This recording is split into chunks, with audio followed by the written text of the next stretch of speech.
seniors on Elizabeth Street Garden, which is owned by the city. This has been a long running battle.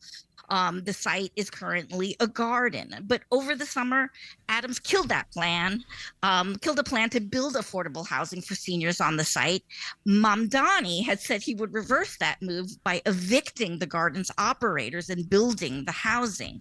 But, as we reported this week, Adams has thwarted that plan. He's declaring that garden an official park. Now that makes developing the site a very complicated process, which would involve the state legislature. And Mamdani himself yesterday acknowledged that Adams has now made it virtually impossible to build housing there. I imagine a lot of mayors are tempted to make last-minute decisions as they leave office, but this seems like someone is almost deliberately stymieing the mayor-elect's opportunities. Has this happened before? It has. Former Mayor David Dinkins, he ignored his successor, Rudy Giuliani's criticisms to a deal to keep the U.S. Open in Queens. During his last month in office, Giuliani, who was a baseball fan, he signed 2 new stadium deals for the Mets and Yankees. And his successor, Michael Bloomberg, just canceled them in his first month in office, which is to say it's not unusual for mayors to try to make these late inning moves that aren't what their successors want. But what makes Adams's decisions, and in the case of the Rent Guidelines Board, which is an attempted move, noteworthy, is that they so clearly clash with what Mamdani wants. Has Mamdani said whether he'd fight the Elizabeth Street Garden decision? No, he has not, Michael. And he could, he could ask the state legislature to get involved. But there's another way to look at it. On the surface, it seems like the mayor is thwarting his efforts to build affordable housing, but it also lets him off the hook of a fight that has lasted over a decade in this city. As you know, there are passionate voices on both sides of this debate. It's raised some really thorny questions about how the city should balance green space and housing. And in fact, when Mamdani was asked about his position on this issue last month, he admitted that his own mother is in favor of saving the garden. That's the filmmaker Mira Nair. WNYC's Elizabeth Kim. Liz, thank you. Thanks, Michael. WNYC received support from Netflix, presenting Train Dreams, based on Dennis Johnson's novella of the same name. Joel Edgerton stars as a logger who leads a life of unexpected depth and beauty, now playing in select theaters. On Netflix, November 21st. For an extravagant 9-course meal, given the choice, would you pay $15 a person, $45, $125? Same meal? We'll explain. Marketplace Morning Report is supported by Mercury. Mercury brings together banking, credit cards, invoicing, and more to help entrepreneurs manage their finances. Learn more at Mercury.com. And by WSJ Plus, a news bundle offering global insights and market tools from 4 business and finance publications so readers can explore every angle.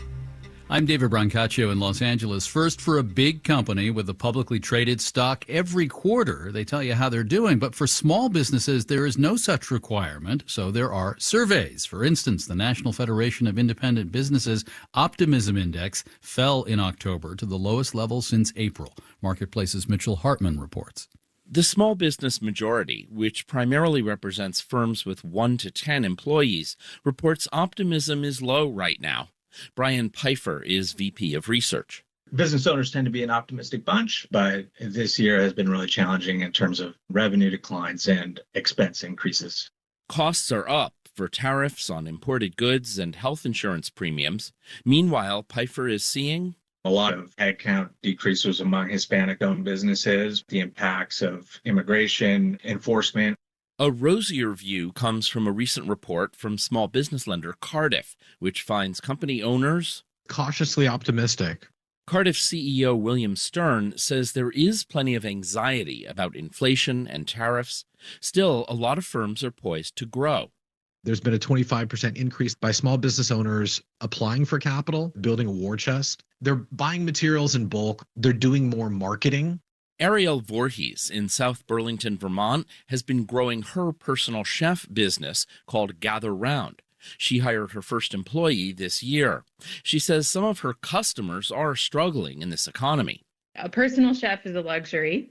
Some families have had to stop service, layoffs in the family, or medical bills. Still, with families getting ever busier, she thinks she'll have enough demand to keep 2 chefs cooking this coming year. I'm Mitchell Hartman for Marketplace. Meanwhile, corporate bankruptcies are on pace to hit their highest level in 15 years, according to S&P data. Let's do the numbers. Yeah, stormy weather looking out the window here in L.A. Futures detect a downward draft on Wall Street. NASDAQ futures are down 1%. S&P futures down 0.6%. Bonds also down, pushing the 10-year interest rate up to 4.13%. And if you're in a position to save for retirement, here are some numbers for next year. The government has just increased the amount people can save in Roth IRA accounts from $7,000 to $7,500 in 2026. For people 50 and older, it's another $1,100 you can kick in. With Roth, you pay taxes now, but not later, even as the portfolio presumably grows over the years. Marketplace Morning Report is supported by JLL, providing commercial real estate solutions for investors and tenants around the world. JLL.com. JLL, see a brighter way. And by Schwab. Schwab offers investors choices like full-service wealth management, self-directed investing options, and trading on Thinkorswim. More at Schwab.com. Now to pay what you can, fine dining. It's an experiment in New York City in the interest of sustainability, economic fairness, and great food. It's a pop-up, limited-time test of a restaurant called Community Kitchen, located in the Lower East Side Girls Club. One of its co-founders is Mark Bittman, the noted food writer and former New York Times columnist who joins us now. Mark, welcome. Great to be here, David. Thank you for having me. In your view, what is broken in our food system that you hope this place, Community Kitchen, helps to solve? What's wrong with our food system is that it's not broken. It's working as intended, and it's intended to work to produce the greatest yield with very little or no intention of minimizing environmental impact or of positively affecting public health. So some of it is about what you're serving, but it's also what Community Kitchen pays its workers, a living wage, $32 an hour, I think? We would say that there are 4 or 5 different ways in which we're showing how a food system could be better. One is we're sourcing from local farms, from farmers who do things right. 2 is, yes, we're treating workers with dignity and professionalism, and that's very, very rare in the food system. 3rd is we're cooking really, really great food, also largely plant forward, a lot of vegetables. And then building community, having people of different races, income levels, from different neighborhoods, et cetera, all in the same place. Yeah, I mean, not exclusive. So what you're using is a tiered scale. Same food, but, you know, the diner's bank account decides, can you spend $15 or could you spend $45 a person, or you choose $125 a person? I mean, does that encapsulate it?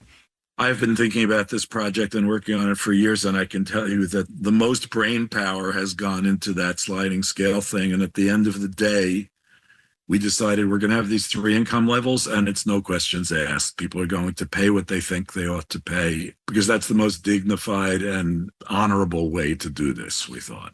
I once talked to a New York chef who admitted that the traditional model of nicer than most restaurants was built on exploiting the workers.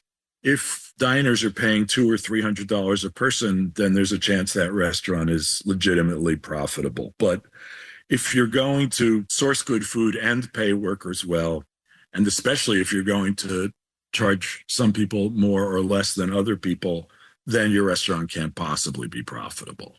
And that's the model for Community Kitchen, is we never intended to be profitable because we wanted, again, to show what it would be like when you take profit out of this equation, because then you can pay workers well, and then you can make sure that the access to this great food that you're producing is universal or nearly universal.